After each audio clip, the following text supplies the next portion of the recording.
నిదురనైనా అక్క తలపు కునుకు తీయదులే, కలలలోనూ కాపు కాసే కన్ను మూయదులే.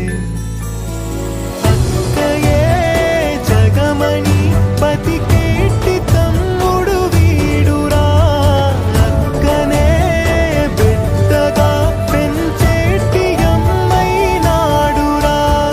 వీడి ప్రేమని పొగడగా భాషలేవి చాలవురా.